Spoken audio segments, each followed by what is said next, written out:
নমস্কার বন্ধুরা, আমি বিশ্বজিৎ আর আপনারা দেখছেন স্টক মার্কেট বেঙ্গল। আজকের ভিডিওতে আলোচনা করব নিফটি এবং ব্যাংক নিফটি নিয়ে এবং দেখে নেবো যে আগামী কালকের জন্য কিভাবে ইন্টারডে ট্রেডিং সেটা প্ল্যান করা যেতে পারে। যেখানে বাজার ক্লোজিং করেছে সেটা তো এইখানটা অ্যাকচুয়ালি নয়, সেটেলমেন্টের সময় ক্লোজিং করেছে কিন্তু 23,518 নিফটির ক্ষেত্রে, আর ব্যাংক নিফটির ক্ষেত্রে 50,626। সেটা ব্রোকারের সাইডে গিয়ে দেখলেই আপনারা কিন্তু বুঝতে পারবেন। এবার এখান থেকে কি হতে পারে কালকের দিনের জন্য, এই র্যালিটা কি তলার দিকের জন্য কন্টিনিউশন থাকবে নাকি এখান থেকে উপরের দিকের জন্য মুভমেন্ট আবার চালু হবে।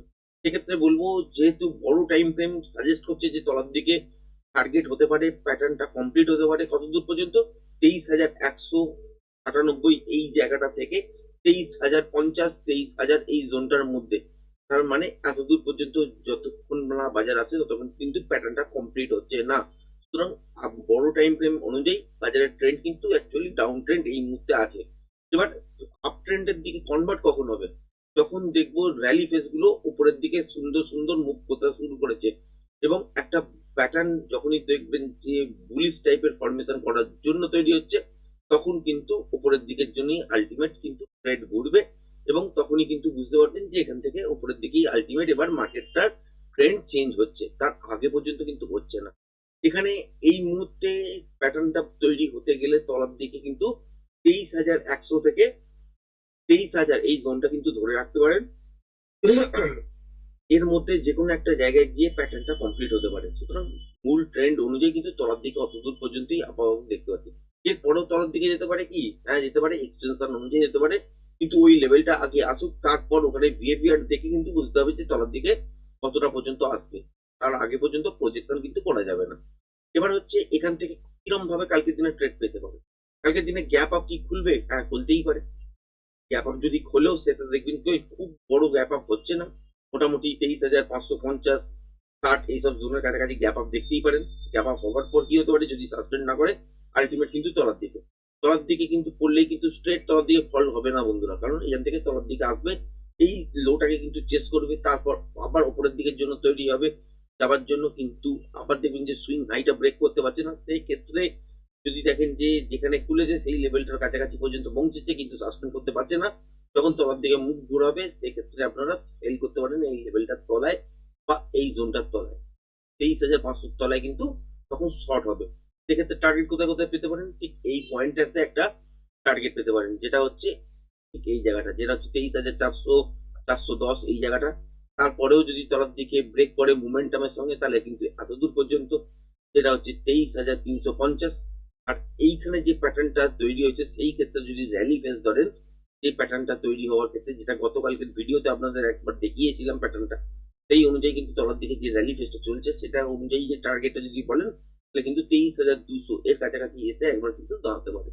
তার মানে কালকে মর্নিং এর দিকে আপনারা যদি গ্যাপ আপ দেখেন, তাহলে কিন্তু উপরের দিকের জন্য ট্রেড এই মুহূর্তে নয়, তো উপরের দিক থেকে তলার দিকে একটা ডিপ নিতেই পারে মর্নিং এ খোলার পর, গ্যাপ আপ খোলার পর, বা যদি দেখেন ফ্ল্যাট খুলে উপরের দিকের জন্য গেল, তারপর তলার দিকের জন্য মুভ ঘোরানো, তাহলে সেক্ষেত্রে যে সুইং লোটা ইন্টারডে থাকবে সেটা ব্রেক হওয়ার পরই কিন্তু সেল হবে এবং টার্গেট হিসাবে 23,400, 23,350 এই জোনটার কাছাকাছি।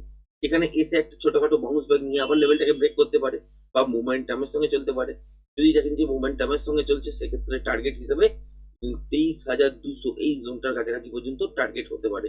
এখানে আসার পর যদি দেখেন যে ফার্স্ট হাফের মধ্যে মর্নিং সেশনই এতদূর চলে এসছে বা মুভমেন্ট পেয়েছেন, তাহলে কিন্তু এখান থেকে একটা বাউন্স ব্যাক হওয়া স্বাভাবিক। যদি দেখেন যে বাউন্স ব্যাক হয়েছে, তাহলে কিন্তু সেক্ষেত্রে প্যাটার্ন কিছু তৈরি করছে কিনা ইন কন্টিনিউশন ট্রেডের জন্য সেটা দেখতে হবে। নয়তো এখান থেকে এমন কোন রকম মুভ হচ্ছে কিনা যেখান থেকে রিভার্সাল প্লে হতে পারে, সেটার জন্য দেখতে হবে। যদি দেখা যায় যে এখান থেকে কোন রকম প্যাটার্ন ওয়াইজ মুভ হচ্ছে না, তাহলে এখানে যতক্ষণ মোমেন্টাম থাকবে ততক্ষণই কিন্তু হোল্ড করবেন। আর যদি দেখা যায় যে প্যাটার্ন ওয়াইজ একটা রিট্রেসমেন্ট নিয়েছে, নিয়ে কন্টিনিউশন ট্রেডের জন্য তৈরি হচ্ছে, সেক্ষেত্রে প্রজেকশন অনুযায়ী তলার দিকের জন্য আপনারা দেখতে পারেন এবং 23,200টাকে ব্রেক যদি করে দেয়, তার মানে বুঝবেন যে তলার দিকে কিন্তু 23,100 এটাই হচ্ছে টার্গেট। 23,150-এ গিয়েও সেই দিন বাজার যদি দেখেন যে বাজারের মধ্যে হাতে টাইম কম আছে, তাহলে 150-এ গিয়েও ক্লোজ দিতে পারে, আবার 23,100-তে গিয়েও ক্লোজ দিতে পারে। তার মানে প্যাটার্নটা সেই সময় কমপ্লিট হলো। এবার যদি দেখা যায় যে নেক্সট দিন কি হবে, নেক্সট দিন আবার নতুন ধরনের কোন রকম প্যাটার্ন আপনারা বাজারের মধ্যে আস্তে আস্তে তৈরি হতে দেখবেন, সেই অনুযায়ী কিন্তু রিয়াকশন বাজার দেবে, তার আগে পর্যন্ত দেবে না। এবার দেখা যেতে পারে যে যদি দেখা যায় যে এখান থেকে তলার দিকে এলো, আসার পর এই লেভেলটার কাছাকাছি থেকে উপরের দিকে কিছুটা গেল, তারপর আবার তলার দিকে রিট্রেস করলো কিন্তু 200 ভাঙলো না। সেক্ষেত্রে উপরের দিকের জন্য রিভার্সাল সাইন পেলে ট্রেড তো হবে। কিন্তু নেক্সট দিন মানে ভেরি নেক্সট দিন আসবে যখন, তখন বুঝতে পারবেন যে এখান থেকে তলার দিকে কিন্তু আবার পড়বে এবং সেক্ষেত্রে 23,100 তো টার্গেট হবেই এবং তার তলাতেও যেতে পারে। সেটা সেই সময় গিয়ে আপনাকে দেখতে হবে যে বাজারের মধ্যে কি ধরনের প্যাটার্ন আছে, কন্টিনিউশন ট্রেড বেরোচ্ছে কিনা, নাকি এখান থেকে রিভার্সাল ট্রেড তৈরি হচ্ছে। সেই জায়গাগুলো দেখে কিন্তু ইন্টারডেতে ফ্রেশ প্রাইস অ্যাকশন অনুযায়ী তখন ডিসিশন নিতে হবে। তার আগে থেকে এই মুহূর্তে বসে আপনারা কিন্তু বুঝতেও পারবেন না যে অ্যাকচুয়ালি হচ্ছেটা কি। এবার হচ্ছে ব্যাংক নিফটিতে ক্ষেত্রে যদি দেখেন, ব্যাংক নিফটিতে এতদূর পর্যন্ত ক্লোজিং দিয়েছে। এবার যদি আপনার বাইং ট্রেড হতেই হয়, তাহলে সেক্ষেত্রে হচ্ছে এই সুইং হাইটার উপরে কিন্তু অ্যাকচুয়ালি বাইং ট্রেড দাঁড়াচ্ছে। নিফটির ক্ষেত্রেও তাই বন্ধুরা। ঠিক উপরের দিকে যদি দেখেন, যদি বাইয়ের কথা বলেন, আজকে তো উপরের দিকে গেলে তলার দিকের জন্য ট্রেডের কথা বললাম। কিন্তু এই সব জায়গাতে গিয়েও যদি দেখা যায় যে রিভার্সাল সাইন, তাহলে এখান থেকেও ট্রেড উপরের দিকের জন্য বেরোতে পারে। কিন্তু ফ্রেশ লং যদি কথা বলেন, তাহলে সেক্ষেত্রে এই যে জায়গাটা দেখতে পাচ্ছেন এই সুইং হাইটা, যেটা হচ্ছে 23,780, এই লেভেলটাকে যতক্ষণ না ব্রেক করে সাসপেন্ড করছে তখন কিন্তু উপরের দিকের জন্য মুভমেন্টের কোন রকম ফ্রেশ লং হবে না ইন্ট্রাডেতে। সুতরাং যতটাই দেখবেন যে উপরের দিকের জন্য মুভমেন্টে গ্যাপ হবেই খুলুক বা ফ্ল্যাট খুলে উপরের দিকে যাক, সাস্টেন কিন্তু করতে পারবে না। আর এই মুভটা তলার দিকের জন্যই কিন্তু ভালো মুভ পাবেন এবং সেক্ষেত্রে এইখানে যে র্যালি ফেসটা চলছে সেটা কিন্তু 23,200 পর্যন্ত কন্টিনিউ থাকতে পারে। সুতরাং যদি গ্যাপ আপ বলে বা ফ্ল্যাট খুলে উপরের দিকে মর্নিংটায় যায়, তারপর কিন্তু এইসব জায়গা থেকে তলার দিকে যখন মুভ করাবে, একটা সুন্দর ট্রেডিং সেশন আপনারা পেতে পারেন। কোথায় কোথায় গিয়ে সাপোর্ট পেতে পারে সেই জোনগুলো হচ্ছে এইখানে একটা, যেটা হচ্ছে 23,400 410 এই জায়গাটা। এটাকে যদি মোমেন্টামের সঙ্গে ব্রেক করে দেয় তাহলে হচ্ছে 23,350। এইসব জায়গা থেকে একটা ছোটখাটো রিট্রেসমেন্ট নিয়ে আবার যদি লেভেলটাকে ব্রেক করে, তাহলে কিন্তু তলার দিকে 23,200 এবং এখানে এসে দেখতে হবে যে বাজারের হাতে কতটা টাইম বেঁচে আছে। যদি কন্টিনিউশন ট্রেড বা প্যাটার্ন ওয়াইজ কোনো রকম মুভমেন্ট দেখলাম যে কন্টিনিউশন ট্রেডের দিকে কনভার্ট হচ্ছে, তাহলে সেক্ষেত্রে 23,100 পর্যন্ত বা 150 পর্যন্ত চলে আসতেই পারে। এবার যদি দেখা যায়, এবার ব্যাংক নিফটি নিয়ে যদি দেখলাম যে 50,980 এই লেভেলটার উপর যতক্ষণ না সাস্টেন করছে ততক্ষণ পর্যন্ত কিন্তু ফ্রেশ লং অ্যাক্টিভেট হবে না। উপরের দিকে যদি দেখেন যে গ্যাপ আপও খুলেছে, সেক্ষেত্রে কতটা কনসিডার করা যেতে পারে, ঠিক এতদূর পর্যন্ত, যেটা হচ্ছে 50,730 এই জায়গাটা কাছাকাছি পর্যন্ত গ্যাপ আপ খুলতেই পারে। কারণ ক্লোজিং দিয়েছে হচ্ছে 50,626 এই জায়গাটায়। আপনারা যে কোনো ব্রোকারের সাইডে গিয়ে দেখতে পাবেন সেরকম কিন্তু দেখাচ্ছে। এবার উপরের দিকে 50,730 এর কাছাকাছি পর্যন্ত গ্যাপ আপ খুলতে পারে বা ফ্ল্যাট খোলার পরও কিন্তু উপরের দিকের জন্য মুভমেন্ট কিছুটা দেখতে পারেন। দেখার পর যদি দেখেন যে আর সাস্টেন করতে পারছে না, সেক্ষেত্রে যখন তলার দিকে মুভ ঘোরাবে, সেক্ষেত্রে আপনারা শর্ট করতে পারেন। টার্গেট হিসাবে এই যে গ্যাপটা দেখতে পাচ্ছেন, এই গ্যাপটা তো ফিল হবে এবং তলার দিকের টার্গেট এই এত দূর পর্যন্ত দেখতে পাবেন, যেটা হচ্ছে 50,300 এই জায়গাটার কাছাকাছি পর্যন্ত। এবার এইখানে অব্দি একটা মোমেন্টাম ট্রেড পেতে পারেন। এরপর কি হতে পারে, এখান থেকেও যদি এই লেভেলটাকে মোমেন্টামের সঙ্গে ব্রেক করে, যতক্ষণ মোমেন্টাম থাকবে ততক্ষণ পর্যন্ত কিন্তু হোল্ড করবেন।